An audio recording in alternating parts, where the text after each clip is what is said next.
It's a nine-chord banger. Dr. Ross dropping knowledge to the masses. Man, you now tuned in to purpose and practice. Ayy, yeah, purpose and practice. Keep your mental sharp, learn all the tactics. Dr. Ross dropping knowledge to the masses. Man, you now tuned in to purpose and practice. Ayy, yeah, purpose and practice. Podcast game, ayy, he got it mastered. It's encore.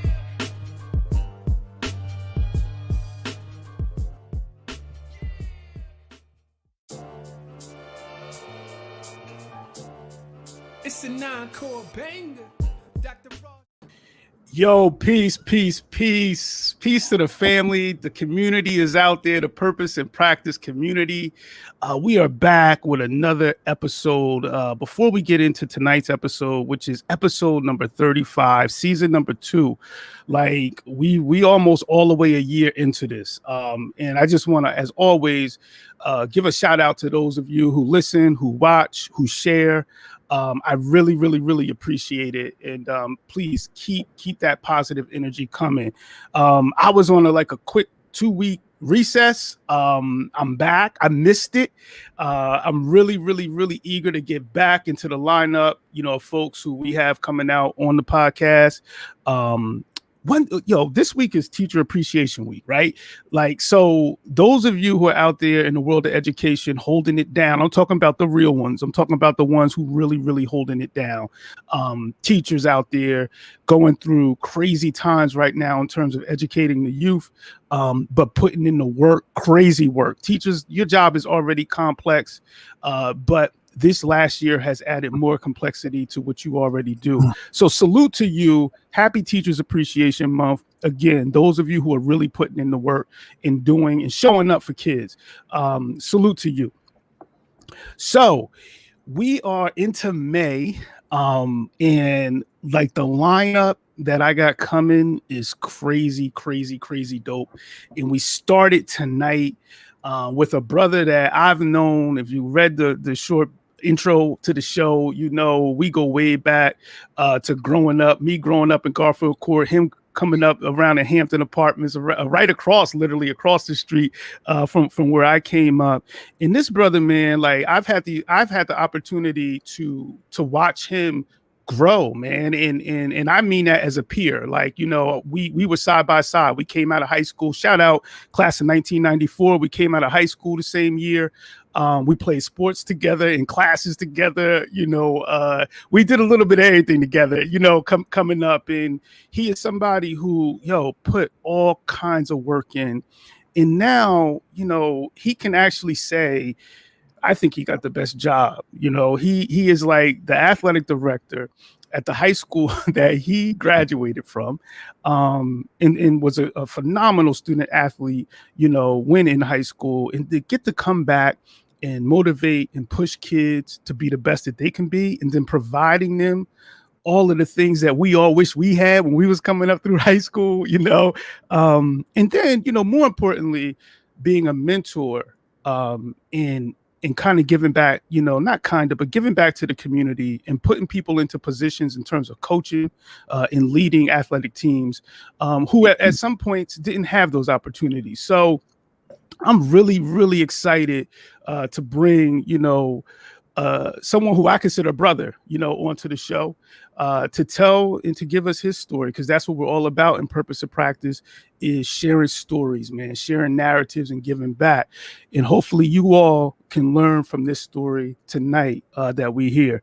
So without going any further, my brother, Jay Corley, Mr. Corley, athletic director, the man putting it down, the Brandon champ. You doing it all, bro. Podcast host.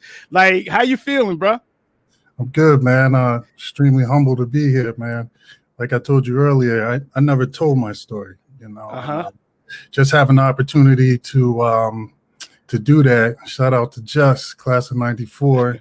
Sure. We're all over the place, man. It's truly a blessing to say, to be here with you and to say, my crew is doing it, bro. That saying, surround yourself, with people trying to be better than you or doing what you're doing. Because like you said, man, we could have easily slipped up, but look at all of us. the sandwich table. You know what I'm saying? The sandwich word. Table, you know, I think that movie is my favorite movie. The Brothers with Morris Chestnut. Yes. That's my favorite movie growing up, and you know, I always wanted to live like that. You know what I'm saying? Like, we just tight. We all living. We playing ball together. You know what I'm saying? Everybody can pay for their own meal. You feel me? Man. So, you know, again, man. Thanks for having me, man. Nah, man. It's listen, the amount of folks I got to get up on this show is like infinite, and that's saying a lot, because there's a lot of us who are, like you said, being living history, man, and we need to tell us stories, and when it makes me especially proud and happy. I ain't gonna say proud, but it brings me joy when I can sit down with a brother like you, and I know that, you know, we came up in similar situations, came up, you know, together, and overcame a lot to be the professionals that we are today. You know, and I just think that that's really important of telling these stories, because it's young brothers out right now, fam, that they need to hear this story. Like, they may say, oh yeah, Mr. Corley, he the athletic director, you know what I'm saying? But what they need to hear is what you went through to get to that point. You know what I'm saying? Like, they need to hear that. And that's what I'm like excited about bringing to the table today. So salute to you, man. And I'm just, like I always say, I'm just being a vessel to bring this story to the people. That's it. That's my role.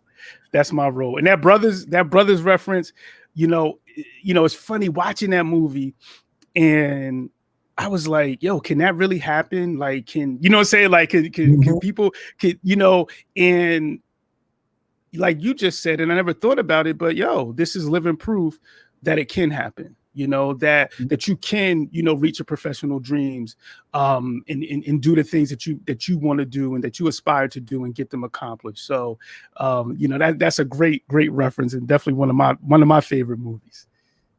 What's up, Just? I'm still trying to get Just to be a head varsity coach. He ain't messing with me though. It's gonna happen. I'm still trying to get him on this show, so you know it's gonna happen. It's gonna happen, but you know how it go. How it go. Yeah. So my brother Jean from Asbury Park, who's definitely holding it down. It's funny because he's another one that I have on the list of like, we gotta get him up here, you know, because you know he's been doing his thing, you know, for a minute. So, Jay, one of the things that we like to do here on the show is we like to kind of go back, man, and learn about our guests, you know, and what it was like coming up, where you came up, you know, how coming up was, what school was like, you know, in the early years. I like to hear those stories. So if you don't mind sharing some of your stories growing up, you know, we would really appreciate that, fam. Yeah. Let's start at the Garfield Court Hampton Apartment joint. You know what I'm saying? Like, I was just having a conversation with somebody the other day, and it was like, yeah, man, you know, I grew up in Garfield Court, whatever. And I was like, yeah, man, I was at Hampton Apartments. You know, now it's what, Sterling Apartments, I think they call it. Yeah. And I remember being little, because we used to run up and down, like have races when I was younger, because there was like a long sidewalk, and we would race. It was me, the Whitleys, you know, Darrell King, you know what I'm saying? We would run up and down those things, just having races. And I used to get jealous because I would go over my friends' houses, like yourself and Just and JJ. You guys had upstairs. You know what I'm saying? Like, even though it was the projects, you guys had upstairs. I'm 40-something years old. I never said, hey, I'm going to bed and I'm going to go upstairs to go to bed. Like, I still never did that in my life, you know, and I own house. You know what I'm saying? Yeah. I mean, never have, you know, Hampton Apartments was like an efficiency. You know what I'm saying? Yes. You know, I slept on the front room floor until I was like 13. You know what I mean?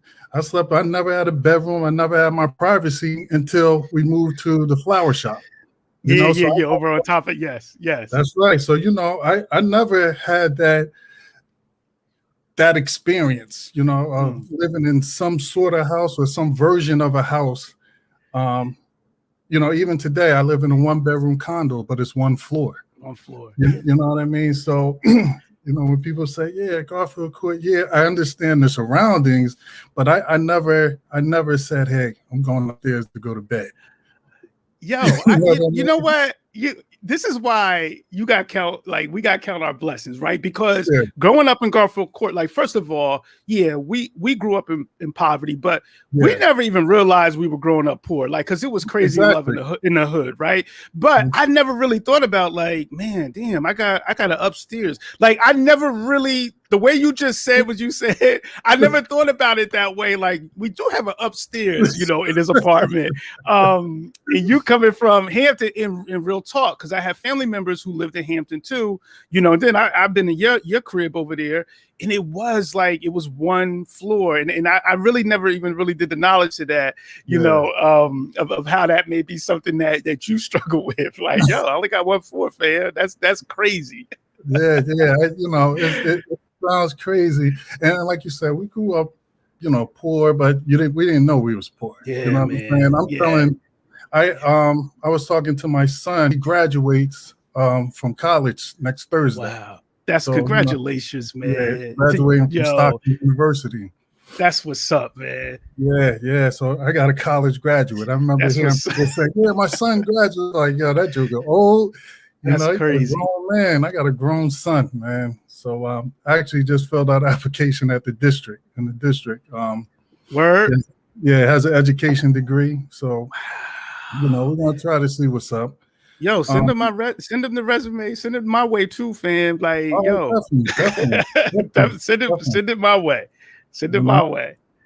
But like I was saying, I took him out to the electrician union out on 195 just to get an application. I make sure I sent him to a vocational school in high school because I always wanted him to have a trade as well.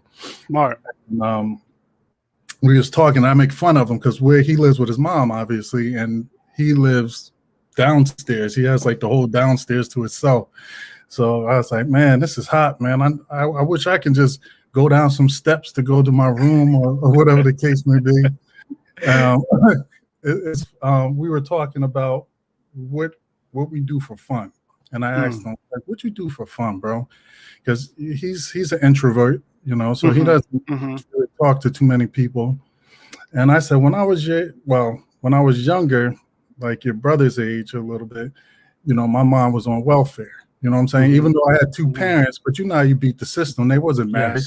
You know what I mean? That's why we was living in Hampton Apartments. Yes. And I remember the first of the month, we walked to the welfare office, which was on top of, back then it was on top of where the courthouse is. Yep. And that would be the best time of the month because we would get that block cheese. Yeah.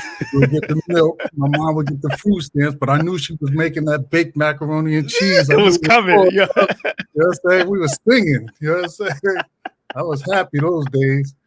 But back growing up, after you had the macaroni and cheese, you get a butt whooping because you do something stupid. You know what I'm saying?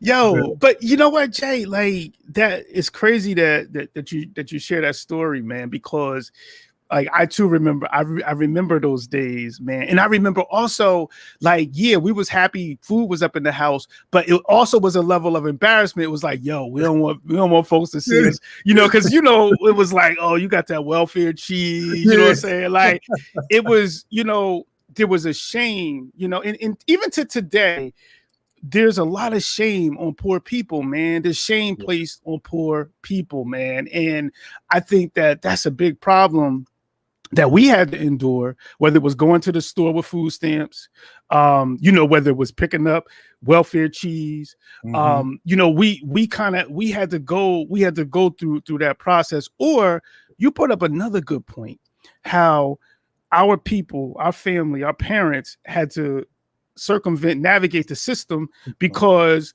they couldn't be married and then be able to get Section 8. Like, so, like it was like, or somebody had to leave. I remember my dad had to leave the house on days when we were being inspected by Section 8. And not only did he have to leave, we had to make sure there was no sign of him in the house. Like, that's crazy. Well, that's how we got to the flower shop.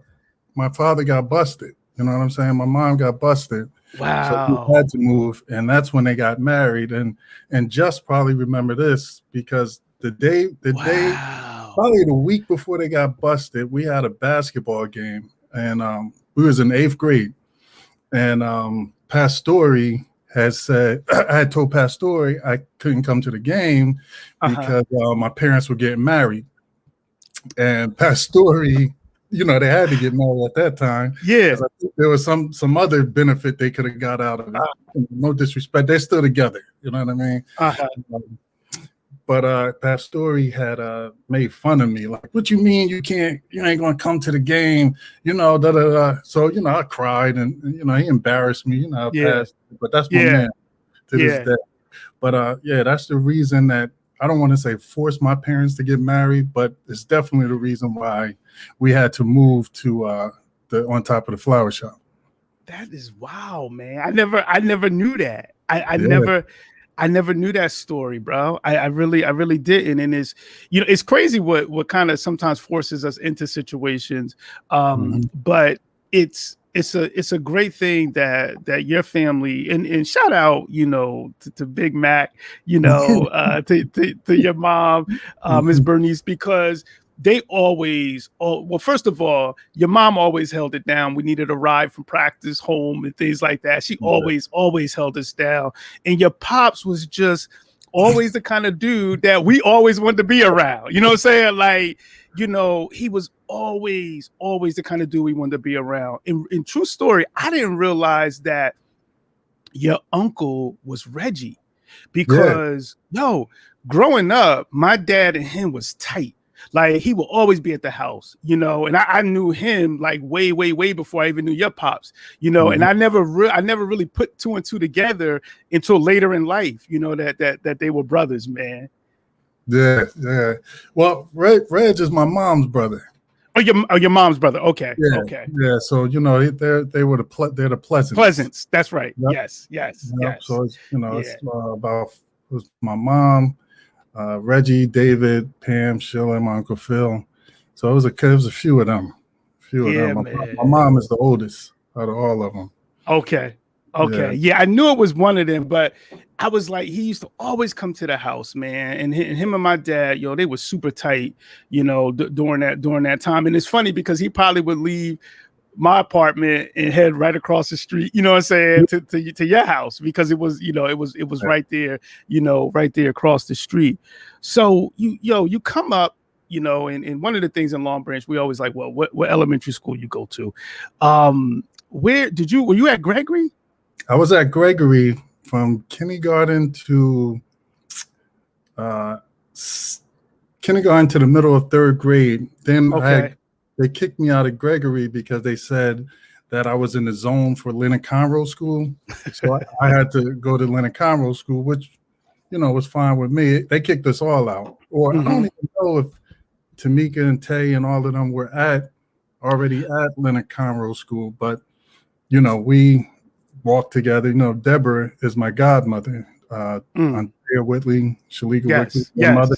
Yes. That's my godmother. That's actually my mother's best friend. So, you know, we will walk to Leonard Conroe School. So I went to Leonard Conroe for the middle of 3rd grade all the way through. Okay. Yeah. So believe it or not, that was when all of that redistricting started. And they started to move students to different, you know, not towns, but different schools within the town. But it's wild because I always went to, even when I was living in Garfield Court, I was still going to Leonard Conroe. Like, I never stepped foot in Gregory. And you know, we lived in the same, like, we were right across the street from each other. And I always, you know, went to Leonard Conroe. That's why that cutoff mark must have literally been like in the middle, you know what I'm saying, like over there on Rockwell, because I never ever stepped foot, you know, into Gregory. So you came over to Leonard Conroe, and I believe Tamika and them, they were already there. I believe for some reason. Yeah, I believe that they were there. So you did end up. So you must have been in Soma's class in 5th grade. Then. Yeah, 5th grade. Yep. Okay. I was in Mr. Thomas class. Yeah. Okay. Yep. Okay. Because my memories from Leonard Conroe really go back to probably 5th grade. That's real clear to me, and I remember who all was in our 5th grade class. Yep. But I definitely remember you being there. But back then it was like we were in the same school, but it was a lot of separation in terms of we didn't see each other, saying a whole lot. So what was like, what are your memories of elementary school, man? Like, coming through Gregory and then coming through Leonard Conroe. What are some of your memories? When I think of Leonard Conroe, the first memory that pops up is Guy Jid playing in Cats. You silly. That's the first memory of Leonard Conroe school. You know what I mean? Was that Leonard Conroe school? Yeah, I think that was Leonard, because we did I think we did Cats one year with Mr. Heptic, and we did oh man, what's that? Because drama was my thing back then. So were you in drama? You were in drama? Yeah. I had a big crush on Jamie Bova. That was like my first girl crush. Shout out to Jamie. Bova was in Leonard Conroe? Yeah, she was there. Damn. She was in Soma's class too in 5th? I don't think so. I think she was across the hall. She was. If she was with us, I didn't realize that in Miss Roy's class, because that was the only 5th. There were 2 5th grade classes. It was to my recollection. There was Soma, and then there was Miss Roy, Dr. Roy, who I was with. So, but did y'all get bused to drama, or did y'all do it right in Leonard Conroe? It was right in Leonard Conroe. It was right there. Okay. Right there. Okay. I remember. Oh man, Katrina. What was that? No, not Katrina. Not Katara. Katrina was there. Katara, yes. Whitley, yeah, yes. Katara, right? yes. Katara Grant. Yes. That was her name. Yeah, Grant. That's right. Katara Grant. Yes. He was in there with us, and but another fond memory I have of Leonard Conroe was that was the year I got my last butt whooping in the 4th grade. I got detention in this Harris class for talking. You know what I mean? And my mom came in there and wore me out. Hold up, she came to the school and did it? Came to the school. Wow. She would pick us up. She would pick me, Tamika, Tay, pick us up. And one day they went out there, and my mom was like, "Where's Jason?" And he was like, "Oh, he got detention." And she had, she had the little Jerry curl cap on. She was in a nightgown. She came up. Wow. She tore me up in the classroom. Y'all, and I was so mad I didn't have that class. I was in at the time Miss Heckman's class. That's the 4th grade class I was in. But y'all used to seem like y'all had so much fun in Miss Harris's class. And then I also wanted to have a black teacher, because like shout out to Mrs. Harris. She was one of the few black teachers in that school. Look, thinking back though, we were blessed. There were several. First of all, we had a black principal. We sitting here as 2, black educational leaders, in the game today. But it was folks like Mr. Mantley, who was our principal, back before we even knew what this game was about, who held it down. And, RIP to Mr. Mantley, who was, a pioneer, one of the pioneers in this whole thing. Yeah. Definitely. So you remember the drama. You remember that first beating. I think my first real punishment, beatings was always, but my real first punishment was in Leonard Conroe too, when I was in 5th grade, that I always will remember. So we leave Leonard and we go off to the middle school. Talk to us a little bit. Before we even get to that, because I think we got to talk about the LBCC legendary, bruh, you was a legend at LBCC. You on the Yankees? No, we were the Yankees or Cardinals, right? Okay. Yeah. Talk about like that baseball thing, bro. I still to today, and we all know what kind of football player you were. We all know what kind of basketball player you were. Looking back, I think you would have been 10 times crazier in getting contracts right now baseball. Yeah, man. I regret the day I quit baseball almost every day. You know what I'm saying? Like back then, and baseball, my mom signed me up because sports was my babysitter. You know what I'm saying? Back then, my mom, you know what I'm saying? They used to be out all the time. J&L, Guido, Broadway. I mean, the 40, 45. You know what I'm saying? They were there all the time. I used to sit in the back tables while they was at the bar. You know what I mean? Yep. So, my Darrell's father played on that 45 softball team. They was off, that team, it's crazy. So crazy. That's how we got into baseball. He told my mom that it's not a good environment. Like, I think I was like maybe 7, and said it's not a good environment for me and Darrell. So they signed us up for the Little League. And when we would play our games and have practice, they would be at the bars drinking. Yeah. So that's how we got into that. But just talking about the skill level, I don't know. It was just something natural. You know what I mean?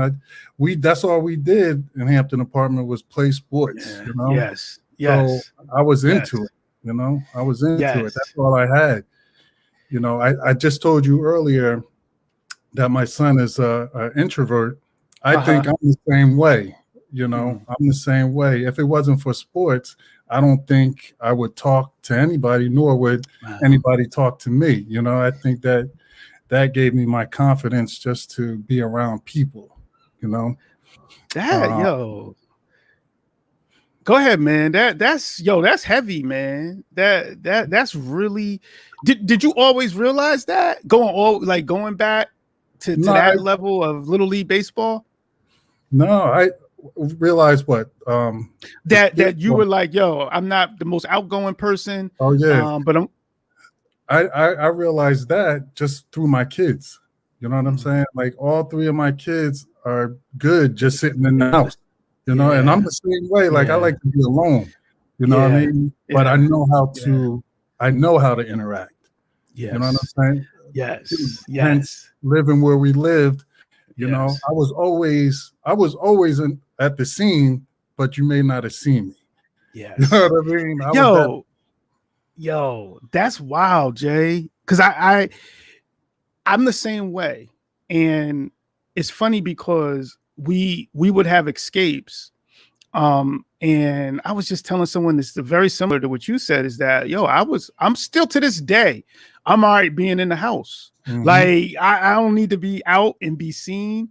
Back then I was sitting in playing my video game, doing whatever around the house. Like I didn't always need to be seen, but at the same time, we were right in the mix of everything that was happening. Always there, man. We can always talk about who got jumped, who got shot, what was going on behind the center. We live behind the center. Yeah. You know what I mean? Yeah. And my introduction to the center was through JJ. I used to stay at his house every night because I used to like going upstairs to his room. You know what I mean? Yo, that back room, JJ, that's a legendary back room. It's a lot of stories in that back room that we had, over there in the front of Garfield Court. Shout out to JJ, man. So he started bringing you behind the center? Yeah, because baseball was my thing, right? I wasn't really into basketball until we hooked up with Mr. Hamry. Mr. Hamry was our shout out to Mr. Hamry, another legend. Yeah, he was our AAU coach, and we started going behind the center, and I would go with JJ, and he would always get picked on the team, and I was always that dude because he was like the Black Jordan back then. You know what I mean? So I was the dude always waiting, and I'm that type of person. If I see something and I see somebody get it over me, I'm gonna stay quiet, but I'm in the background hustling. Okay, how am I do this? Yeah, so I used to go outside in the snow and the rain and shoot and do all that stuff. Do suicides by myself. And then one day, Newt, you know what I'm saying, James Moore, he picked me up. He called me JJ Fab or whatever he called me, and he picked me on the team. And I remember he was like, just shoot the ball. You know, yeah. Yo. Just said shoot it, and I shot it one day. I just threw it up. I didn't shoot it. I just threw it up, and it went in. And I liked how everybody, you know, paid me attention after that. Yeah. So that made me want to be, you know, good in basketball. You know what I'm saying? Yo, what a crazy. That's a crazy story, Jay. Because the older head, shout out to Newt. The older heads, would they put us under pressure that later prepared us to play at a high school level and not feel pressure, you know. And it's funny that you just said that, you know, that experience that you had. And I think about fast forwarding a little bit to this day, one of the most clutch performances that I've ever seen in that short conference. It was a short conference game, maybe a quarterfinal. I forget, it may have been Point Pleasant or whatever. And watching you, watching you go to the line and shoot 2 fouls, right? Like with nobody on the line, with no time on the clock to win the game. Like, bro, there's NBA, and anybody who's ever played ball, when you take everybody off the lane and foul shots, that's probably the most stressful situation to shoot a foul shot in. Like, you know, and I'm thinking about the story you just told about Newt. Like, yo, you know, Newt would like shoot the damn ball. Like they would make Stan, Kev, Gilliard, they would make us feel like, yo, this is pressure. Because if you messed up that game in behind the center, that meant people were sitting down waiting to play for another hour. Yeah. And you ain't want them old heads mad at you for that. Oh, not only mad at you, you know, you was taking something to the chest, to the, you know what I mean? Like, bro, I had time for all that, man. I had time for that. But yeah, that situation, that was the first round of the short. It was the first round. Okay. All right. First round. We were the 15th seed. We should have been 10 times better, you know, because all of us played as sophomores. It was our senior season. And you know, I remember Duke, shout out to Duke. Cole was like, don't shoot the ball, Duke. And Duke went and shot that ball. Yeah, I remember that. Yo, didn't Cole snatch him up in the huddle? Didn't he snatch him up? Cole snatched him clean up. Shout out to Jay.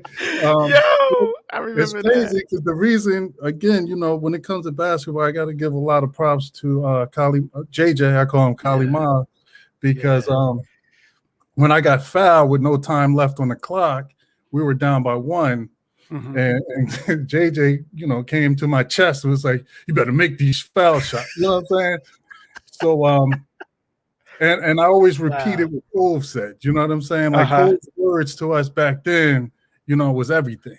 And he used to always say in practice, you got to make them when you're tired. You know? And he would always say, you always got to make the first one. You know, so I always put that in the back of my head when I went to the foul line. Always make the first one. And that's what I was thinking. But it definitely was intimidating when they took everybody off. And they had people behind the basket. You know? It was packed, bro. Yeah, it was packed. It was damn packed in there. And I remember just knocking them both down to win the game. We knocked off the number 2 seed. You know, we made a run. We knocked off the number 2 seed, number 1 seed, I think, in Lakewood. And Lakewood had, what, 2 or 3 Division I basketball players. Yo, y'all that year, senior year, and I remember going to those games. I didn't play senior year. I didn't play basketball senior year.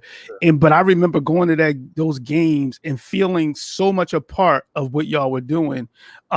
Because it was like it's one of the runs that I don't think gets enough credit. Like for y'all to land in that CBA game in the finals, you know, with a chance, and then a chance to win that game. You know what I'm saying? Like up the whole game. Yo, that was a crazy, improbable run. And I remember, you know, speaking of JJ, that Lakewood game with JJ, who, listen, believe I say it, no cap, played a phenomenal game. Like JJ, like you said, the fact that he coaches now is no surprise, because that's who he's always been that guy. He's always been teaching. He's known the game for so long, you know. And I remember coming up before the center, even on in the courts, you know, we would have the rims up on the trees, and he would be doing all the Jordan dunks. And I'm like, dude, how are you doing the Jordan, like hanging in the air? You know, we used to call him Baby Jordan. But yeah, so, you know, like he had a great tournament. I remember he fainted, and I think it was so hot in that gym. It was the Lakewood game. They always have some crazy episodes, man. Yeah, it was the Lakewood game, and I think that he fainted, but really, you know,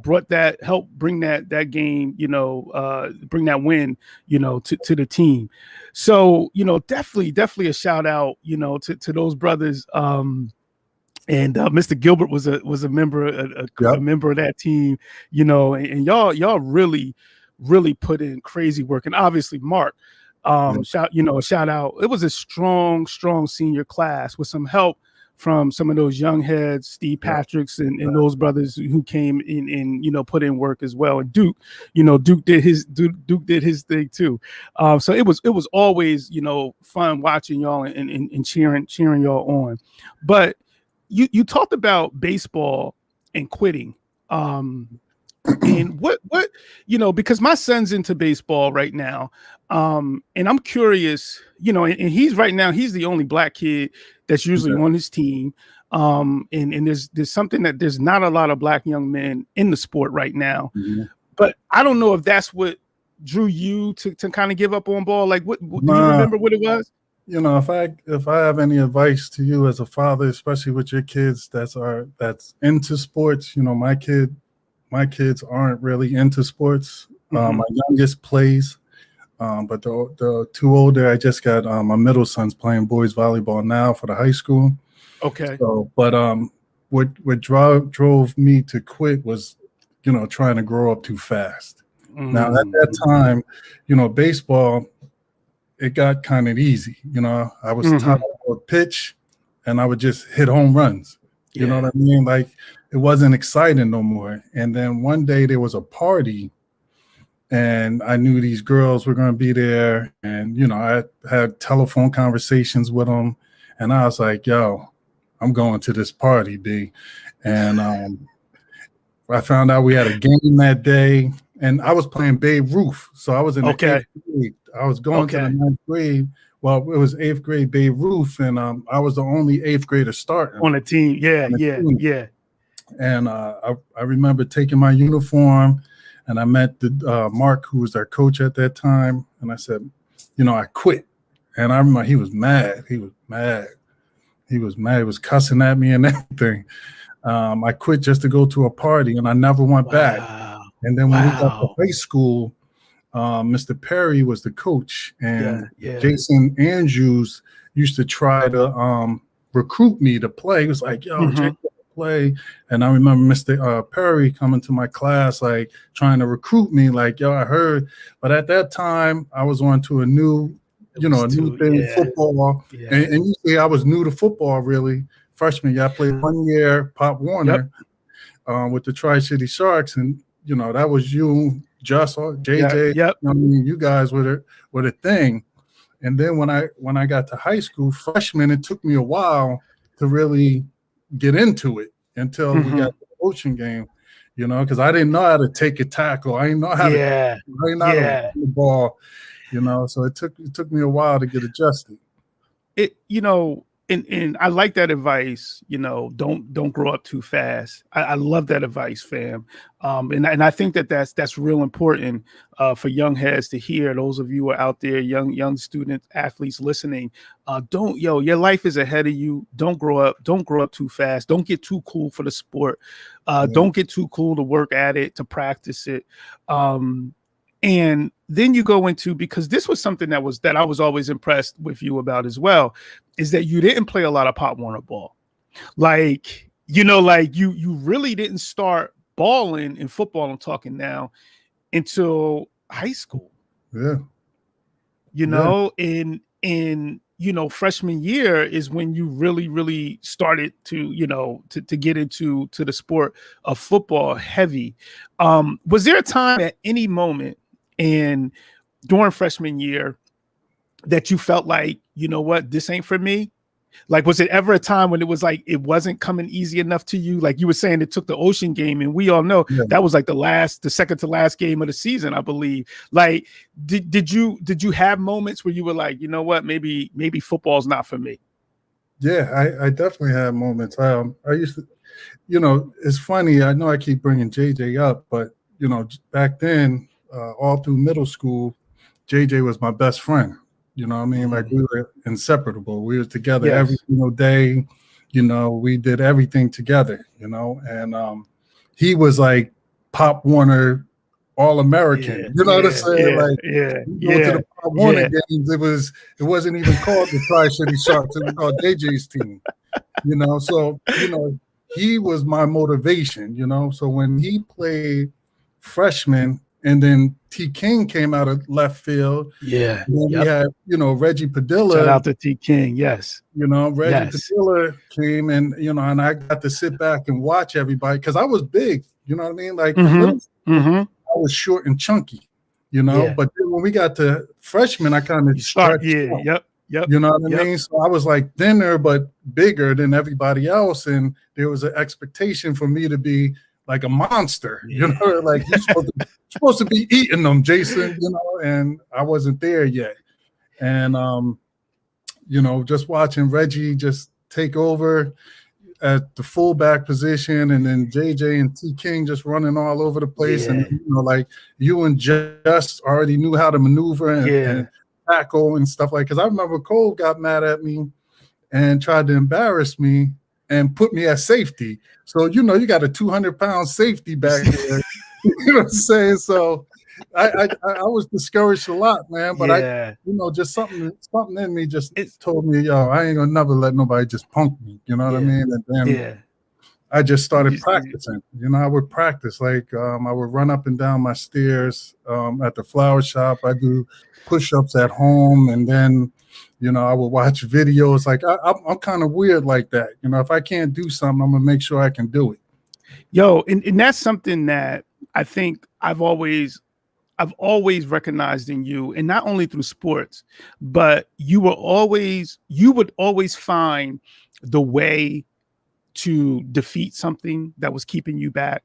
You would always find the way to solve something. And I'm talking about even professionally. Like you used to come to me with like, yo, you can do this. Like alternate route. The first way I learned about alternate route was you talking about it. You know what I'm saying? Like there's a way to teach without going through, you know, like I feel like you've always been someone who was going to do the research.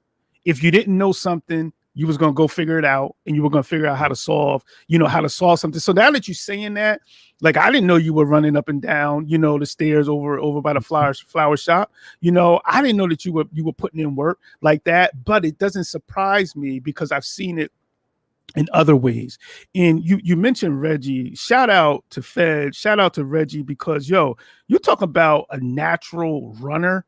Like, yo, that was crazy. Crazy, you know, how natural of a runner, you know, that he was. And, you know, you mentioned, obviously, shout out to T. King, you know, as well. But even brothers like T. King, like he developed into the running back that he eventually became. And that's what's cool about going back to freshman year, because it was a few heads that didn't play Pop Warner football, you know, and they were just being really introduced to football. And then they just became like crazy talented, athletes. So you know, Cove is, you know, as Cove did to all of us, put you through the pressures of, yo, I'm moving you to safety. We all felt that heat at one point or another, you know, being coached, you know, by Cove. And you didn't give up, man. You said, nah, I ain't this gonna be, I'm gonna do this. And you came back and you said something clicked in the Ocean game. Like, was it something freshman year or that game? Did something happen, or did you just feel a certain kind of way after that game? No, it was just the hype that we had. You know what I mean? It was the hype that, you know, us being undefeated. It was the hype that Ocean was undefeated. You know what I'm saying? And I, you know, I'm not the type of person, I don't want to let nobody down. You know what I'm saying? And, you know, Miss Coach Belina and Cove gave me another opportunity to, go back to the running back position, because they could have easily just been like, no, I'm done with him. But obviously we saw something that I didn't know, you know what I mean? And then at that time, all the varsity coaches were there. You remember Sim and they were all watching that game. Yes. Yeah. So I was like, yo, this is big. This is big. And then that game, I just went out, man. I just went out and did what I had to do, and that sparked something. Once you learn how to do something, now it was just all about technique. And then I just started getting the technique, and then going into sophomore year, I just didn't care after that. You know what I mean? I got the weight room put in my room. I got a bench, some weights, a weight in my bedroom when I moved to the flower shop. So we used to always work out there. You know what I mean? And I remember that, and I remember, you sophomore year, phenomenal again. Another, you were playing varsity as a sophomore. It was a few of you, who were actually getting varsity burn sophomore year, like playing a major role on the team as sophomores. And you being one of them. And I remember also that we both ran into some problems with Spanish that year. And and I'm just gonna put it that way. We ran into some but you know what, though, Jay, and I'll never forget that, because I didn't go to summer school that year. I was like, man, F that, I ain't going to summer school, right? Because I was ineligible. I failed that class, and I believe I failed math. I believe I failed algebra that first year, my sophomore year. And I think you ended up going. Did you go to Vianney or RBC, one of the schools? No, I was it sophomore year? No, I know what you're talking about. I failed it, but I that was the only class I failed. Oh, okay. I didn't go to summer school, but Miss Magical, she had it out for me. You know what I mean? She would call the coaches every day. She's lying, so I called her the B word. Man, I'm not even built like that. Well, man. She just didn't like me. But here's what I'm gonna say, Jay, and this is what I want you to talk about. Because there's a lot of student athletes out there, who once you become known in a school as an athlete, there's certain attention that you begin to get. And some of the attention is positive. A lot of it, most of it is positive. But then there's other attention that you get that people make assumptions, whether it's teachers or what have you, that you're getting over, that you're not putting in the same kind of work that other kids are putting in, or coaches are advocating for you and getting you out of things. Sure. And I know you probably spend a lot of time talking to student athletes now, but what is your advice, to those student athletes who definitely are like on the map, in early in high school, like you were? I would just tell them, you're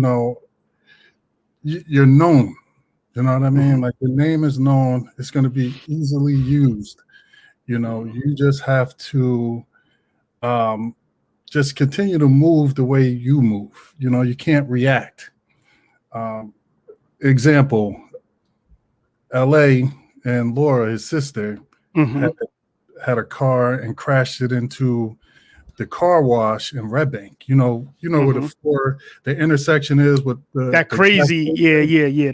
Yes. So it was late one night. They crashed their car into that car wash.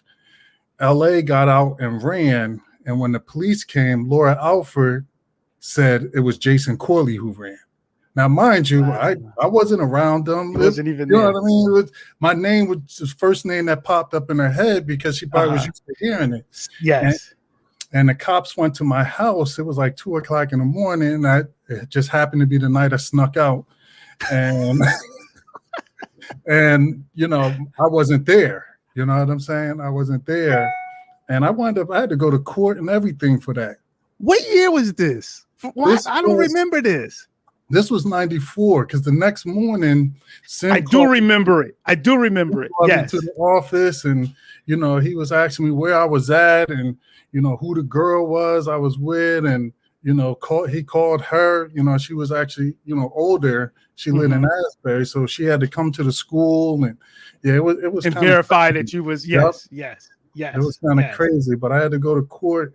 Actually, it was like 3 court appearances. Like they wasn't going to drop it. They wasn't going to drop it. Wow. And this is senior year? Yep. Senior year. Wow. That's wow, man. It's like I partially remember that story, but I didn't remember it, as vividly as what you just explained. But that is part of it, is when your name is just free and out there. Shout out to LA, by the way.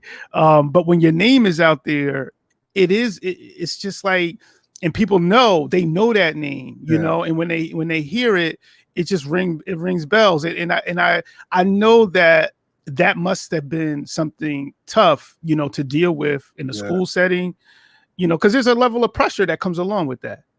Yeah, it was scary, man. It was scary. They were talking about jail time. I ain't know how to the justice system work. You know what I mean? Yeah. Like, I was nervous, man. It was like, oh yeah, you can get 2 years, 3 years. Like, I wasn't doing that. I'm gonna get jammed up like that. True. I just say you just gotta roll with it. Just keep your composure at all times, and hopefully things just go the way you want them to go. But just don't react. Yeah, and I think there's also a part of it, Jay, that you just kept working on yourself.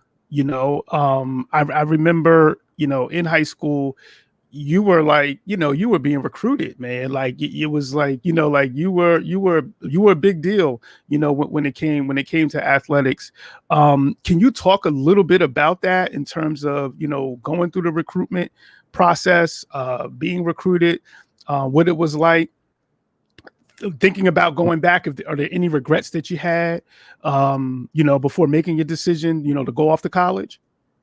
I can't really say I have too many regrets, because obviously I was ineligible to accept the scholarship, but it wasn't because of my academic or my grades. I had good grades in school. It was the SAT. I didn't get over that hump. But yeah, my senior year, I tell people all the time, I didn't spend too much time in class because there was a different college coach coming in every day. Yeah. And back then they would come get you and you go to your guidance office. And I remember, the biggest coach today that people would know, and I can't even call his name, but he was the New York Giants head coach, Callahan. He was coaching at Boston College. And Coughlin? Was it Coughlin? Coughlin, yeah. Coughlin, yeah, yes. Coughlin. Yes. I remember he came, and me, him, and Coach Biaz was sitting in the locker room at that time. And he offered me on the spot. I remember that, yes. He said I had to get the SAT score out.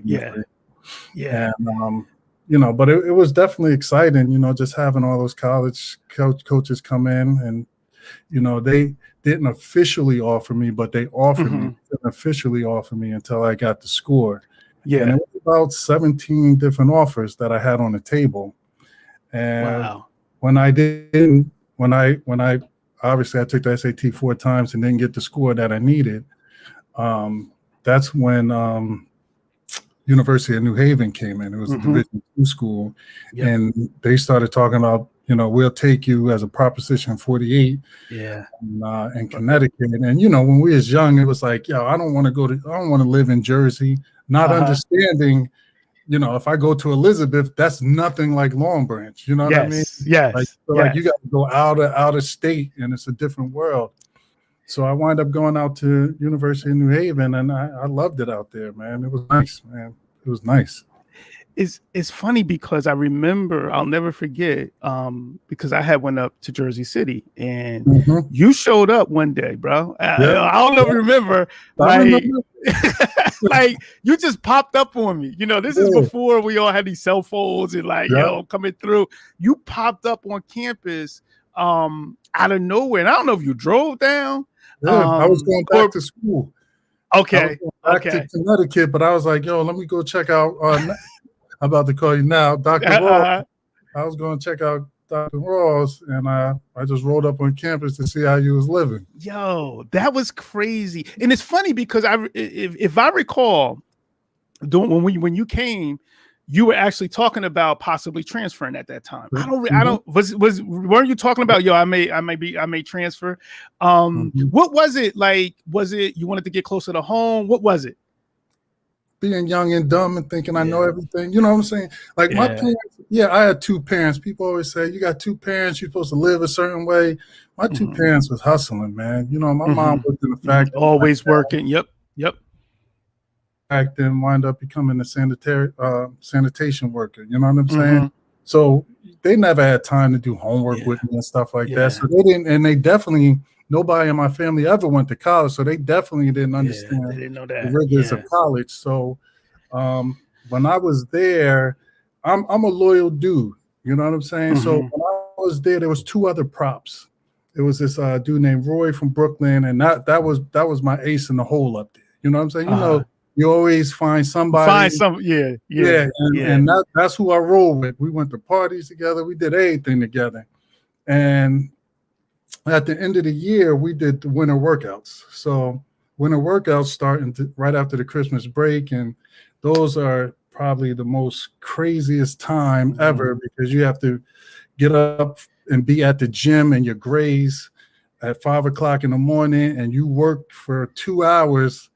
And it's nothing but cardio and, you know what I'm saying, plyometrics and all that type of stuff. And then, you know, you go back to your room by 7 and you got to go through your day. You go to classes, you go to, you know, your lifting, then you have position meetings. And then you go to study hall, then you go to sleep and you wake up and you do it again. Like they own you in college. So, but I was fine with that. You know, I didn't have a problem. I was in the best shape of my life then. At the end of winter workouts, we have the spring game. So I killed the spring game. I had a great spring game. They told me I was going to be the starting outside linebacker, you know, going into the next season. I was excited. I was pumped. And then you have an individual meeting with your coach. Okay. And, your position coach. No, the head coach. The head coach. Okay. All right. He tells you if he's going to bring you back on scholarship, because there's guys that are on scholarship that when they meet with them, if you know, they bring in somebody else. You know what I mean? So it was people getting kicked out of school that were on scholarship. And he told me, he was like, yo, we're going to put you on scholarship. And then my boy Roy, you know, he came out, he told him he wasn't getting a scholarship. Wow. So, you know, my thing was I was mad for no reason. You know what I'm saying? Like, that's his situation. So I'm thinking, what am I going to do now? My man ain't here. You know what I'm saying? Yeah. I should have been thinking, I got to find somebody else. You got it. Yes. Wow. So I left because of that. You know what I'm saying? Wow. And then the head guy is my head coach, Tony Sperano. He became the head coach for the Miami Dolphins. I was going to say that. So he was the head coach at that time? He was the head coach at University of New Haven. Yep. Wow. That's wild. Yeah, rest in peace. He passed away and stuff, you know. I went to his services, but yeah, man. Wow. You're talking about a good lesson for young people because some of them are going to go off to college and you think your whole world is falling apart. Because in this case, your boy, and that is with college, you do find someone you connect with. It's usually going to be one that you feel like makes you feel back at home, makes you feel comfortable, that you cool with, you know, and that person was taken away and it changed your whole mindset. Wow. And that's what sent you off to transfer. Yep. And I transferred to Keene only because, and this is crazy too, because Darrell was at Keene. So I was like, I'm going to just go there with Darrell. Like, I don't know if I had, you know, separation anxiety. I don't know what was wrong with me. But then when I transferred to Keene, he went to the military. So I was left by myself. You know, so I had no choice but to stay there. You know what I mean? So yes. I wound up staying there. Yep. That's a real good story, man. And it's a lot to learn from that, because there comes a point where you have to stand alone. And, you know, and I think all of us can point back to a point where even when you went to Keene, you ain't leaving, go to military. You was like, all right, this is it. I'm going to make it, making it happen. You know, I'm going to make it happen. I'm going to make it happen here. You know, and you go off, you go to Keene, you finish at Keene, you play ball. What'd you do? 2 more years? You do 2 years or 3 years at Keene? How many years are eligible? I did 3 years at Keene, but I didn't finish my last year. I had my knee dislocated. That's right. Yeah. Yep, my knee dislocated against Cortland State. And it's one of those things that it probably was meant to happen or is meant to be. You know what I mean? Mm-hmm. I don't know if people believe in stuff like that, but I try to, open my mind to stuff like that and see where I land, see where I landed right now. Because the year going into that season, I had 3 workouts. I had 3 workouts by NFL scouts. Wow. And that year, the coach moved. I played defense my whole college career. That year, it was funny. It was a joke in practice. I used to always say, the guys that are back deep and kickoff, they only get 2 yards. They the skinny, fast kids. I was like, you put me back there, I'm going to return it. You know what I mean? And the coach was like, you want to talk? You go back there. And he's like, you're going to go back there against Rowan. And back then, Rowan was like, yeah, that was real. Yeah, they was, yeah. So I was like, I ain't scared. You know what I mean? Like, I don't want to go back. That should be 60. You know what I mean? So I wind up going back. This is the crazy part. I wind up going back there. The first kickoff, I took it back 95 yards. Word? Yep, I took it back 95 yards. I didn't score. I got ran out of gas. I got tackled at like the 4-yard line. But you know what I mean? I returned it, and I remember going back to the sideline, and I said, I told you. You know what I mean? So just to finish the story, I had that workout, and the NFL scout told me, we want to see what you could do on offense. We see that you're agile and stuff like that. And he said, if you can go through a whole year, we'll look at picking you up in the 7th round or something like that. Wow. So I was like, nah, stop playing. So they moved to like this H-back position. Okay. And, I changed my number. I shouldn't have did that, but I changed my number. I went from number 10. That's that superstitious stuff start coming. Yeah. I changed from number 10 to number 1. And it was like, that's the year Tidy came. Tidy was. So y'all were on the team at this. He was a freshman. You were a senior on that team. I was a senior. Wow. Yeah. And he wanted to start in running back position. And I was like the H-back, like the fullback / tight end. So I would go back and forth, and the whole offense was me and him. If he didn't get the ball, I got the ball. You was getting it. Yeah. So it was a long branch backfield. So we were playing against Cortland State, and I went out for a pass across the middle, and the quarterback threw it behind me. And my leg was fully extended into the ground, and a guy put his helmet right in my knee. Right into it. And my knee came apart. And what's crazy about that was I didn't feel no pain at first. And I was, in my mind, I was like, get up. So I was trying to get up. I didn't feel my left leg touch the ground. So I'm like, why can't I get up? And I looked, and my leg was like plastic. Wow. Like it was crazy. Wow, it was all bent up. Like it was. No, it wasn't even bent. It was the bones was moving. My calf was down in like my ankle. The doctor had to come put the knee back together. And he popped it back in place. And that was like the worst pain. Yeah. It was crazy. So, I was done for about a year. Was that like, at what point of the season was that? Was that in the second game of the season? Damn. So your whole senior year, you lost. Yep. Second game of the season. And I remember because was it right after the season? That's when we were playing Sundays with Cove in the gym. Playing ball. Yeah. That was like some of my rehab. Like I couldn't run. I was like limping and stuff because my leg wasn't fully back. But I probably that 6 or 7 months later after that, I went and had a tryout with the Jets. And I remember that. Yeah. I remember that. I was there for about a week on that Jets camp, but the game was just too fast and I wasn't fully healed. Yeah. If I was fully healed, I probably could have kept up a little bit. Mm-hmm. But, and then that's when I just threw it all in and, tried to work with the school. And, we were subbing at that time. Yeah, I was going to say, you did more than try, man. We came up, we started up as subs, we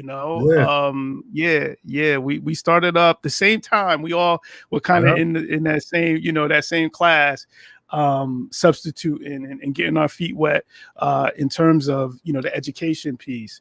I didn't know, I forgot about your knee. I forgot about that. So that injury kind of it pretty much reframed your whole life. Like that had to be, I'm thinking, you could tell us, but that had to be tough, man. Like to have NFL, scouts telling you like, yo, you got a shot. And then something like that happens, that had to be kind of hard to literally pick yourself up and be like, all right, I got to move on past this. Yeah, it was just like the same thing with the baseball. I tell people all the time, if I'd have stuck with baseball, I know I would have got drafted out of high school. I think about we talk about Gooch. Gooch is my man. Gooch played on my team. Gooch, he didn't get off the bench.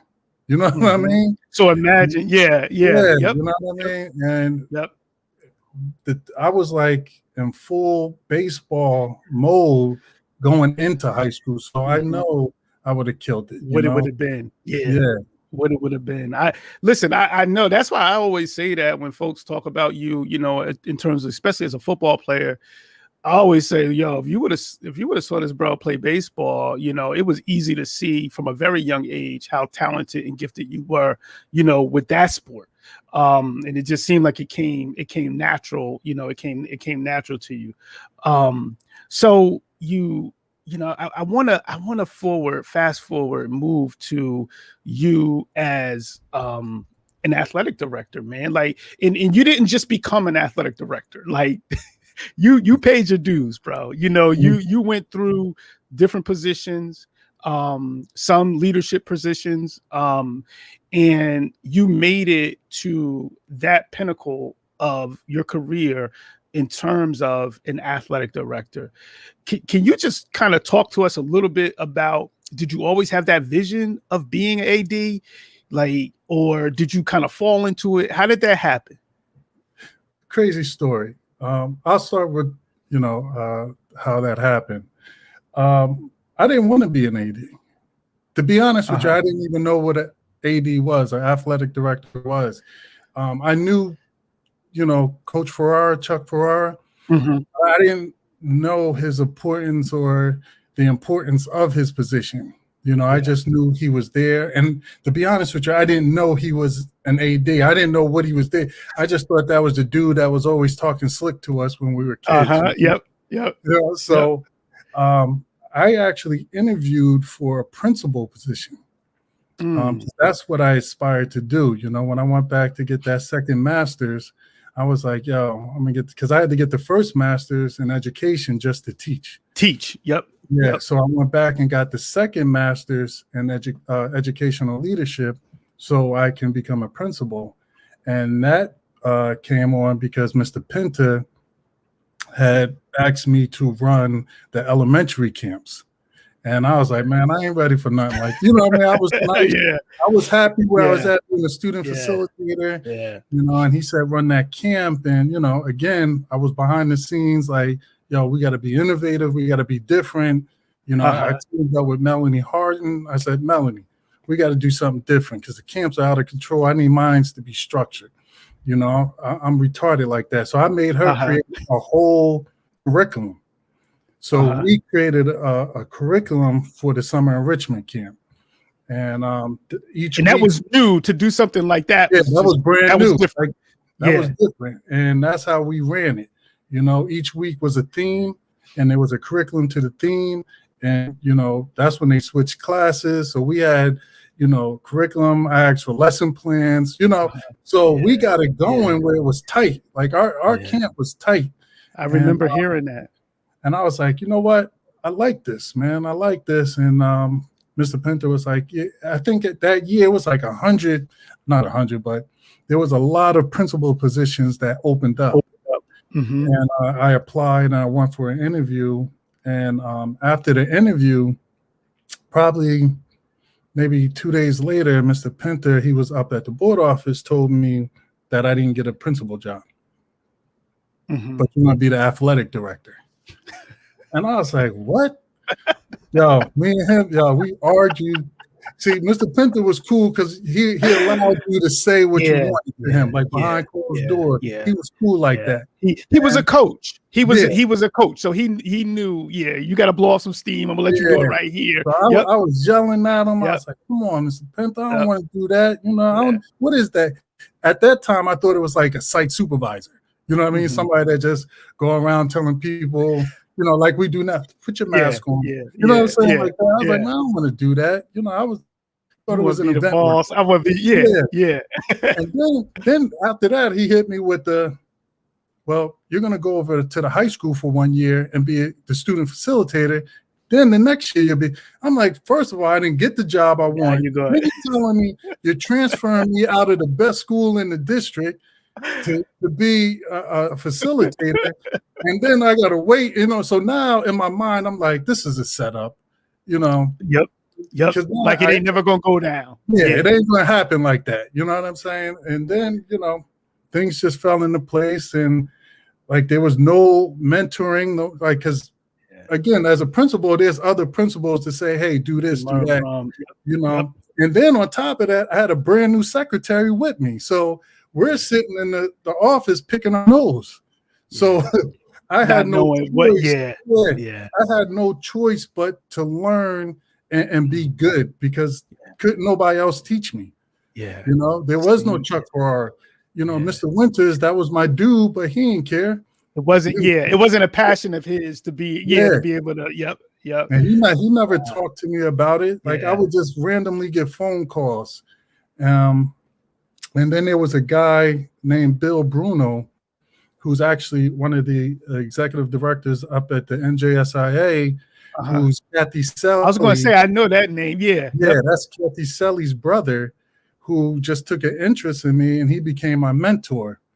And, you know, shout out to Mr. Bruno, because he got me involved in everything. He used to tell me, get involved in everything, you know, to the point to, you know, when you start talking about my accolades and committees that I'm in. I just got a phone call.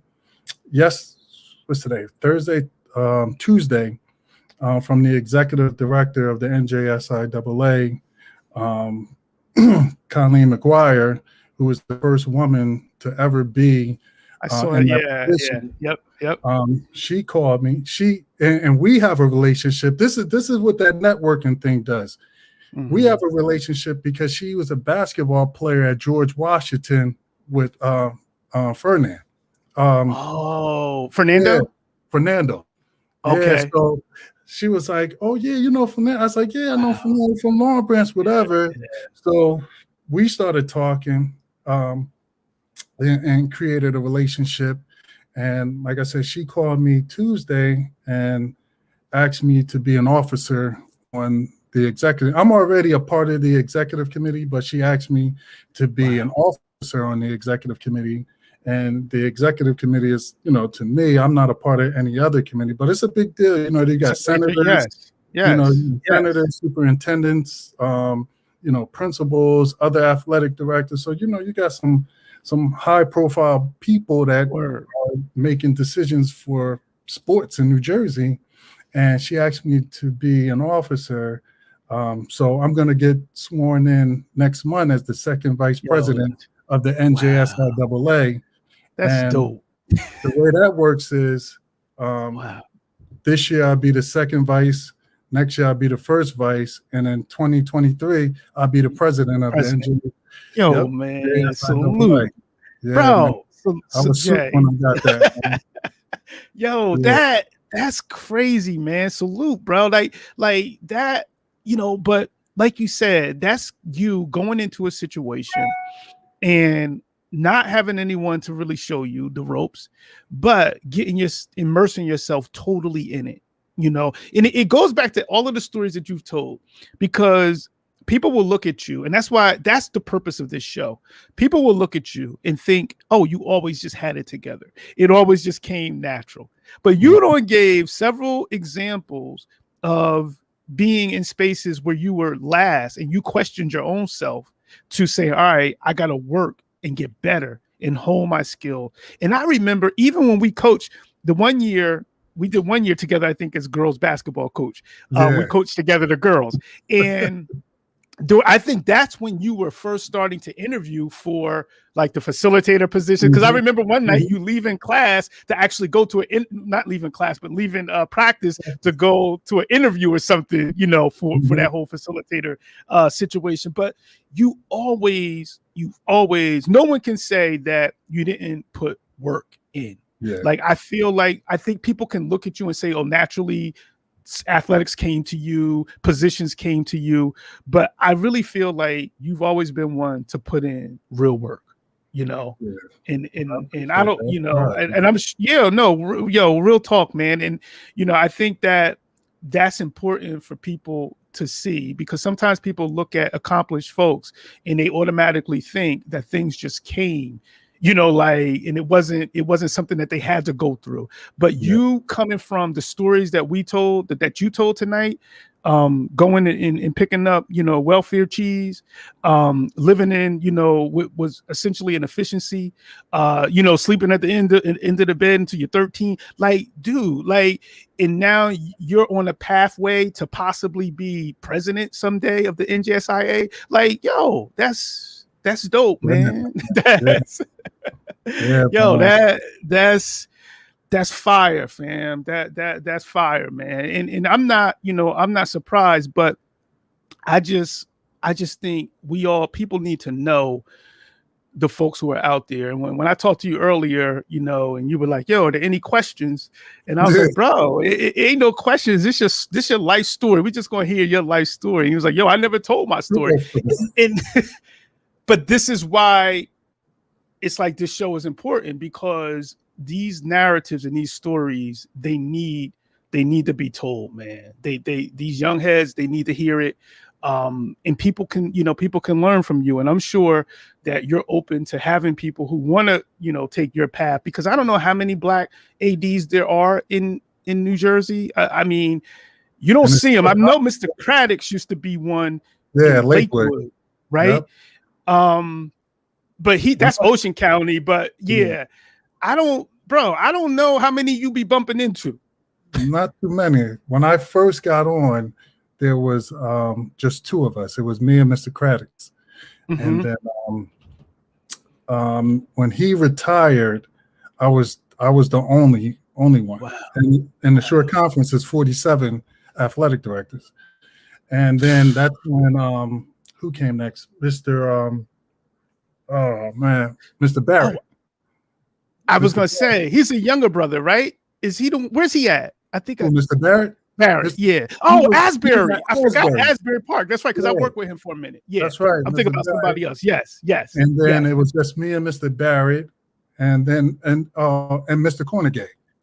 Mr. Cornegay was forgot about that. Forgot about Mr. Cornegay. Yes. He retired. Mr. Cornegay retired. And then it was just me and Mr. Barrett. Then Mr. Barrett left.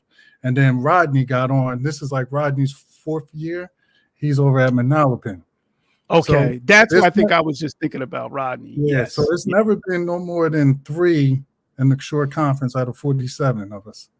Bro, just think about that. You know, how Black and brown kids, black kids, I'm speaking specifically, dominate the short conference as athletes.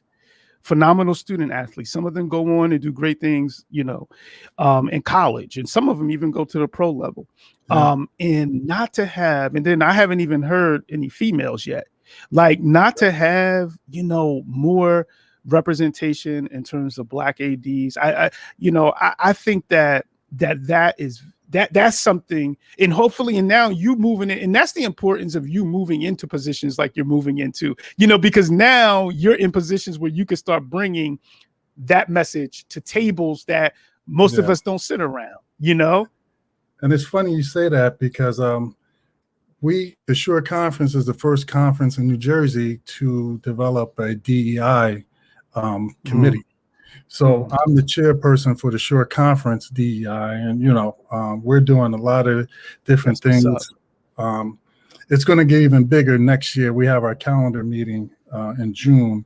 Like right now, we're going to start. If you've seen it, we have a short conference social media page now, and we're about to start highlighting what we do in a short conference. So not only did I trailblaze that at the short conference, I also got the call.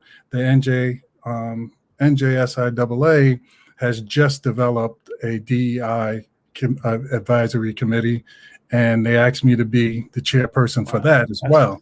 So I moved into those two roles, one for the short conference in the state, and we're just trying to pioneer it for the entire state now. So right, only the short conference has a DEI, and now the state has it, and we're going to try to start implementing it throughout the state. Jay, man, that's crazy, bro. I'm blown away, man. And one of the things that I admire in you and what you bring to the table is that you're always refining things, right?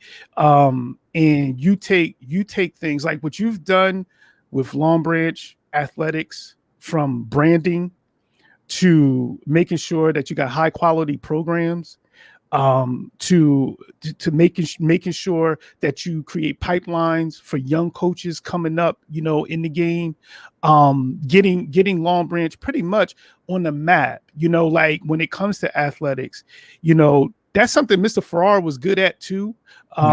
But you are taking it to a different level. And when I think of like leaders now, a lot of educational leaders are on social media.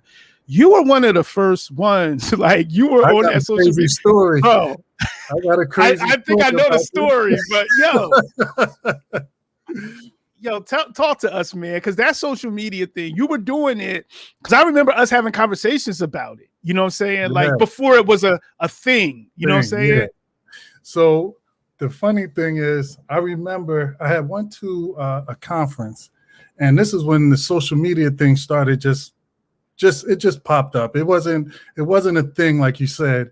And I was like, if I was a kid, I wish more people seen me. You know what I mean? It's like, so I was like, I want our kids to have stuff that we don't have. That's how I always think. Yep. So I'm like, I want to give them interviews. I want to take pictures of them. I want everybody to know what we're doing. I used to tell the coaches, just video what you're doing in practice so we can post, make everything transparent so parents can see it and say, my kid is actually having fun, So I had created that Facebook page. No other administrator had social media. I created a Facebook page, and it of course, people, something went out. Somebody had something negative to say.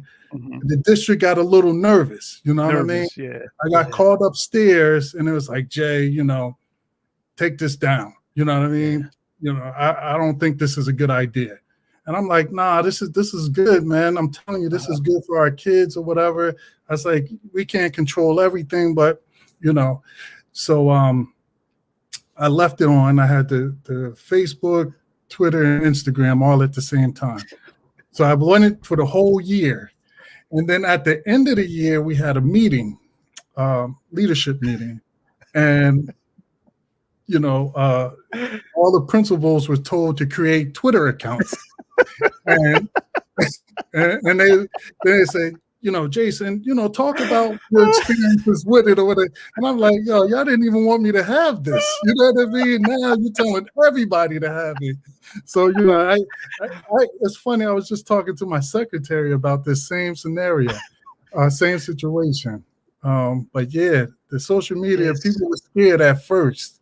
Because you're not protected, Yeah, you're putting yourself out there, and it's funny because I remember we were talking and I remember talking about branding, and I was like, we got to brand ourselves, and we have to put ourselves out there. Me and you were having a conversation, about that, and that's one of the things, because a lot of times what happens is we're hidden. Like you putting in crazy work, and you are like top in your game. You're top, but sometimes we can be hidden in institutions, and no one knows who we are. You know what I'm saying? And I think that getting out and branding yourself, and it's really marketing. Marketing yourself and creating a brand is really, really, especially for brothers like us, because we don't have a lot of people who can make calls, get you in this job. We don't have those folks. You know what I'm saying? So we had to kind of like but we had to create a platform where we branded ourselves in our product and what we were bringing to the table, and we put it out there so everybody could see it, you know? Yeah. And like you said, I'm just trying to create a legacy, not about me, but just Long Branch in general. This is where I'm from. I might not live in Long Branch, but, I'm always Long Branch. A great story is my trainer. I hired a black female athletic trainer, and I can say if I didn't see her physically, be able to see her, I probably wouldn't have hired her, because her interview, right? Her interview wasn't something that blew you out your seat. But reading her resume, she's from Long Branch. She's a Long Branch graduate. She was a student trainer with Tracy Powers. It was only right. And I had to fight for her. Don't get it. I wasn't the only person on that thing, on that committee. I had to fight for it. It got ugly. You know what I mean? It got ugly. And I tried to, teach her, sometimes it's hard, because I consider her a sister, like a real life sister, even though, I get mad at her sometimes. I get very upset.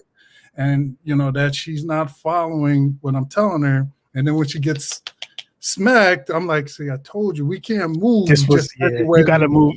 And I'm just telling you through experience, know?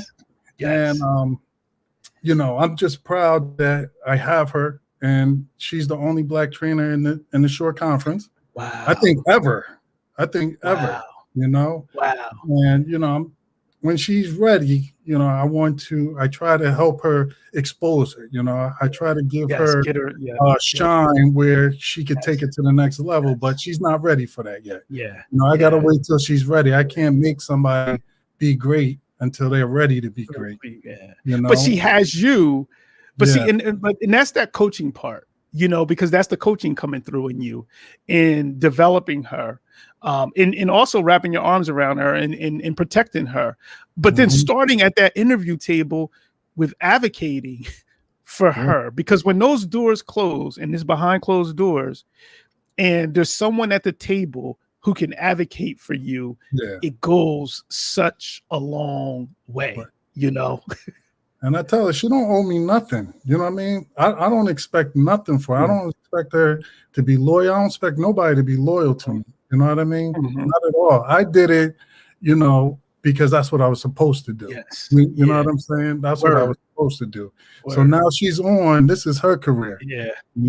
She got to pave her own way, and come out the other end feeling good about herself and what she do.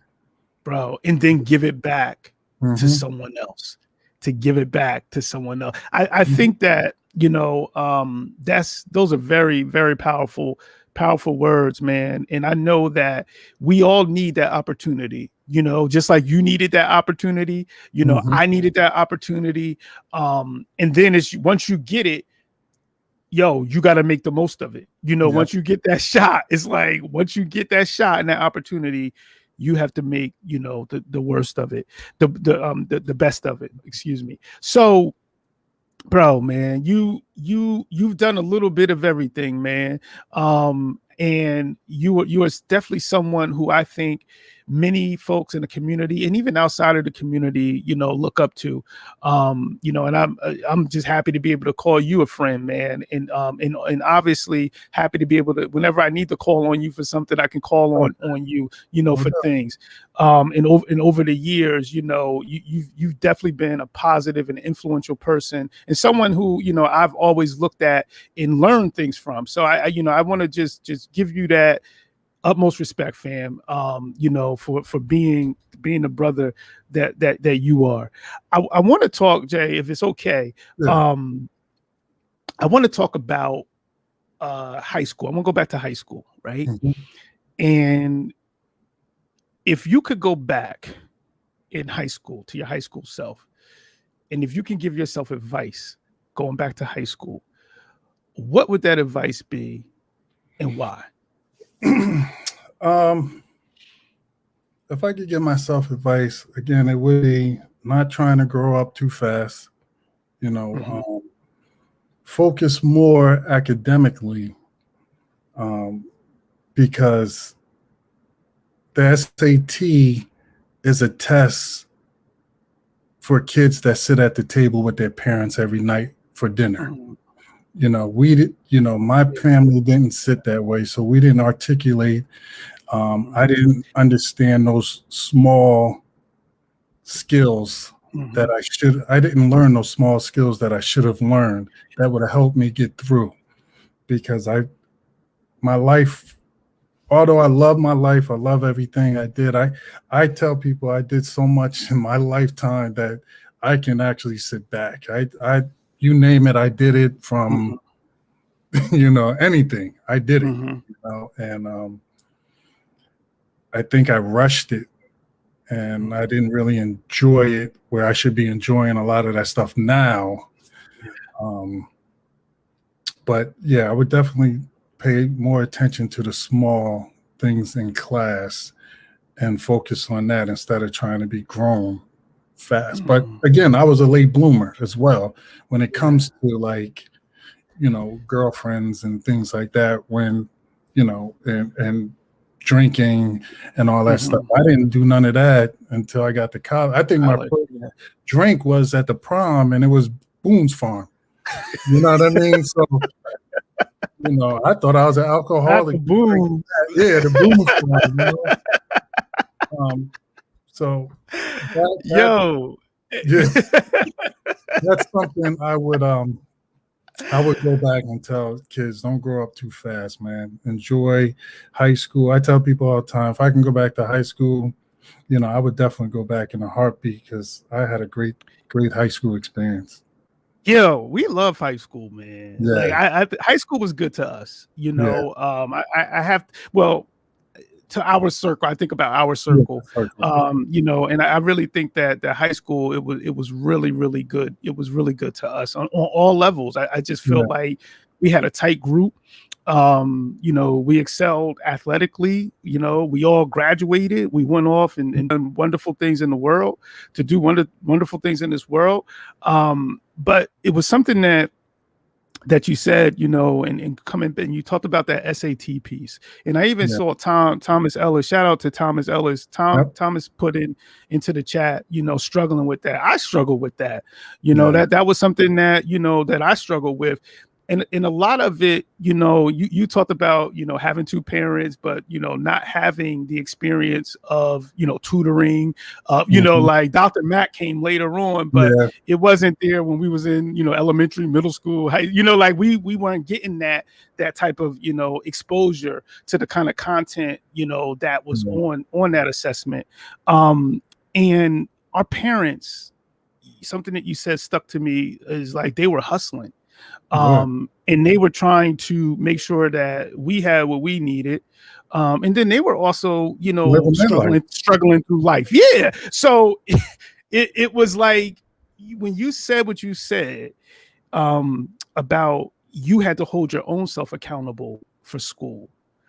I tell my kids the same way. Like, I don't shoot. My parents stopped looking at my report cards probably when I left 5th grade. Like, I don't ever remember report cards, sitting down talking about report cards, probably until maybe 6th grade. But then after that, it was like, you better be doing what you need to do in school to graduate. So I think that's really, I think that's really, really good advice. And not growing up too fast, and not moving through life too fast. Is there a memory, man, from high school that you will always hold dear? Is there a moment or memory in high school that stands out to you? Yeah, coming back home after that Ocean game, man. You know what I mean? On those fire trucks. I was trying not to go there, bro. I was trying not to go there, man. That was probably the worst feeling ever, man. Because we should have been, undefeated state champions, man. That was the worst feeling. I still to this day believe if we would have played on a dry day, we would have ate them up.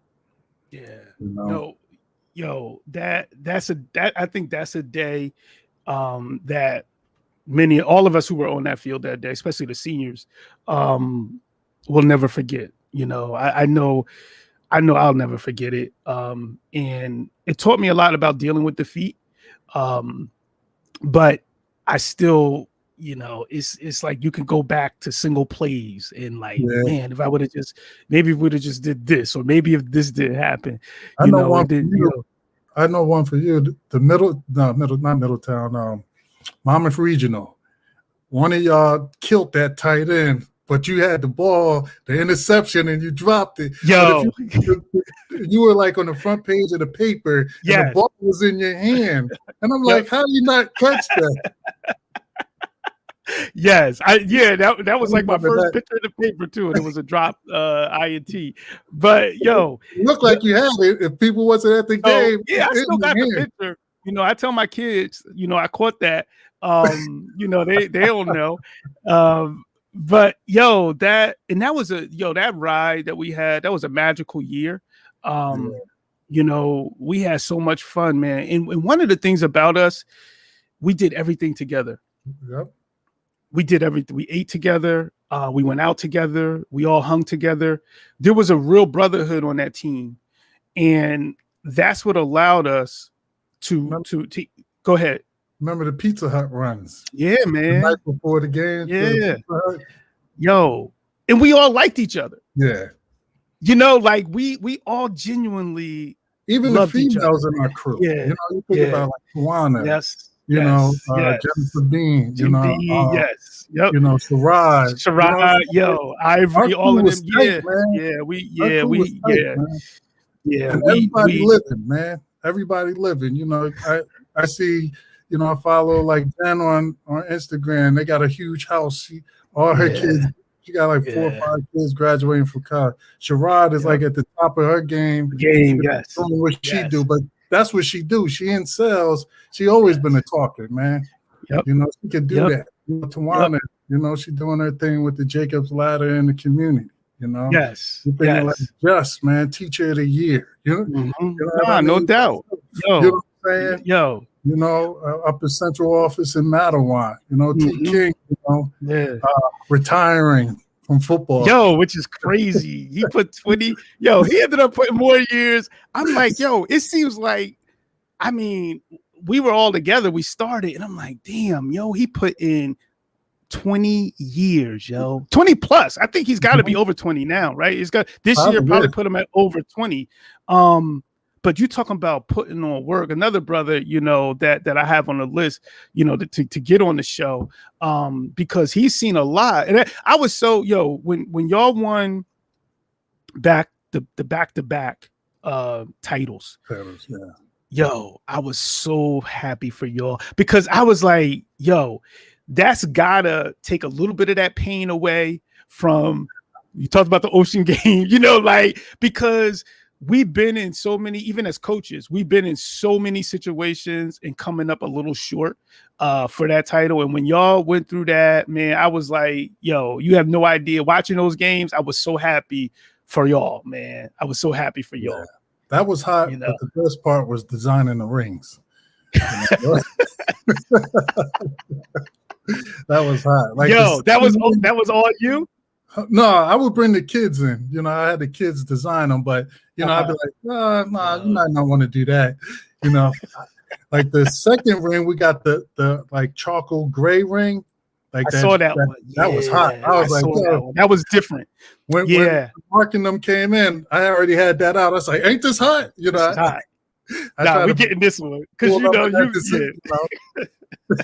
Like, Yeah, this is high. yeah. Don't worry about those. These is high. Don't even look at nothing else. Like this is, this is, but that, that's why I say, man, you got the best job, man, because, when we was coming, you always worried about, the uniforms. Like you want to make sure you have high uniforms, you always make sure. And even as a player, you always you was always, fresh in your uniform. So it's like, you got that energy of like, y'all gonna be fresh. You know what I'm saying? I tell those kids all the time, man, like, our whole team had those visors, the dark visors. Started it all, you couldn't tell us nothing, man. Because just seeing us was scary. You like, Long Branch, man. We had our names on the back of our jerseys. Man, that was tight. And then people knew, you think about now as a coach, you look back, you said, wow, okay, 4 years ago, those kids were good. Think about what coaches probably thought about us. We was undefeated as freshmen. We was undefeated JV, So they knew Long Branch was coming to town, man. Yes. They looked at the schedule like, man, listen. That was a game. It was like, we going. And it's funny because, I ran into Coach Conti, who coached against us in the state championship game. And we were talking, and he was talking about the team and everything. And he said, he's like, you know what, Elford? He said, if I knew when we came up short on 4th down, if we didn't go for it, the game would have been over. He said, if we would have kicked the ball to you guys again, I knew that the game would have been over. And it's crazy because he said, I watched it all year, what you guys did to people. And, and it's funny because I remember them breaking the huddle. And it was like, man, y'all going for it on 4. Like, it was like, come on. Cause like 4th and 15. Yeah, I was like, come on, punt. Like, and it's because no cap, like that Ocean team, they finished number 1 in the state that year. So it was like, just punt. And it was like, we knew if we got the ball back, but Conti knew that too, and hearing him, 20 plus years later saying that, like, that I had to do that, or we know we would have lost the game. And it's, you said, you asked me, a moment that I remember in high school. I remember that when they were going for it, and they broke the huddle. I remember T. King and Jason Andrews arguing about who was going to stick which side, Fornicola. Fornicola. And, I'm like, why are we arguing? They ain't going to get this. And then they just threw that deep bomb and and you know what? And it's funny because they threw it. It was on the boundary side. It wasn't to the wide side of the field. And a lot of times we would go, especially Jay and shout out to Jay Andrews, who, if not for Jay, in those crazy, those crazy catches in that Neptune game, and a lot of, in that game, that was hard, man. And I know that he dealt with that. It's a team sport. But to be right there on that catch and defended it to this day, I think the dude was out of bounds. Yeah, he was out of bounds, but defended it and was, it was right there. That's hard, and I know that had to be, that had to be hard on Jay. But like I said, some of the most impressive catches that I've ever seen were those catches that brother made in the Neptune game in clutch.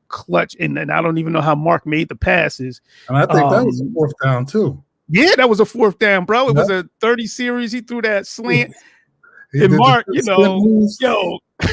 2 spins. I was like, and it was like, that game sticks out because that was one of those games of us being so tight and us being close and us never giving up, and people, and even Sasha coming up with that onsides. Like, it was people who, role players who just came up, and Big Gooch getting a punt off that he had no business getting off in that game.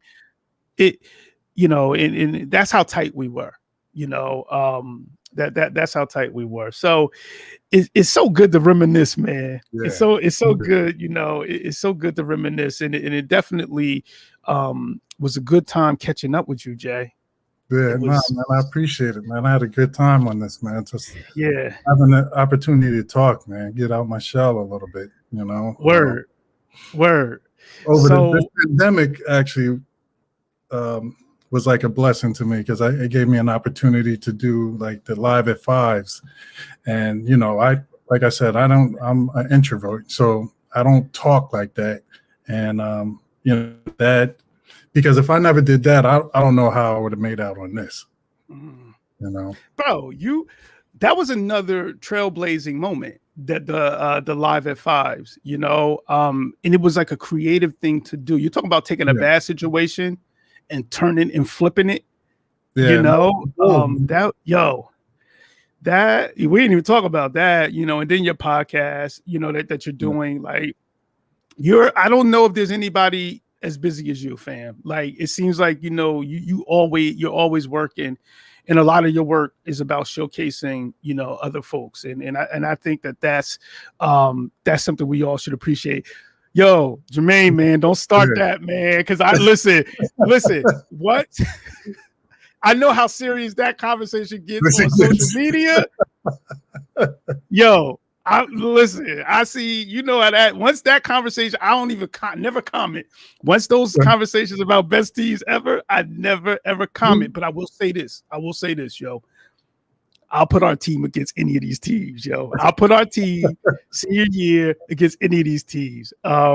But no cap though. But y'all, you know, it's been some great teams that come out of Long Branch, and that's always a fun discussion, you know, to have and to hear. Shout out to 06, one of my favorite groups to come out of there. Real talk, one of my favorite groups to come out of there. So, Jay, man, keep doing your thing, fam. Keep doing your thing, yo. Keep making us proud, you know, going back, you know, to the old hood. And keep doing it for the people, man, giving opportunities to people who may not get opportunities in other spaces and places.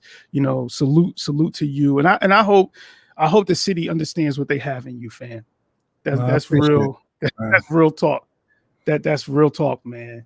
So, yo, the community came out deep tonight. We appreciate it. Thank y'all all for tuning in tonight and coming through to hear the story, you know, of Jason Corley, man, who is doing huge things in Long Branch. You still got a hook. I need a sweatshirt, a hoodie, or something. I got to come through and get something.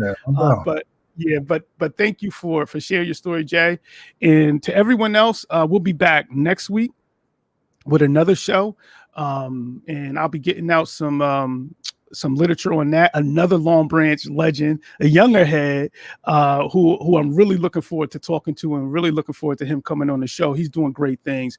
But we're going to keep showcasing, you know, the folks who are doing awesome things in our community.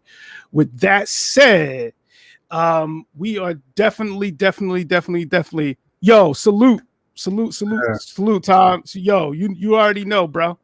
You already know, man. You already know, y'all. You was little bro, man. You know, like, you still are, and you doing your thing. So salute to you, fam. It was always a pleasure to coach you. So shout out to everybody who tuned in tonight. I really appreciate you as always. Yo, stay healthy in these crazy times, in peace, and we'll see you next time. It's a 9-core banger. Dr. Ross dropping knowledge to the masses. Man, you now tuned in to purpose and practice. Purpose and practice. Keep your mental sharp. Learn all the tactics. Dr. Ross dropping knowledge to the masses. Man, you now tuned. It's a 9-core banger. Dr. Ross dropping knowledge to the masses. Man, you now tuned in to purpose and practice. Purpose and practice. Keep your mental sharp. Learn all the tactics. Dr. Ross dropping knowledge to the masses. Man, you now tuned in to purpose and practice. Purpose and practice.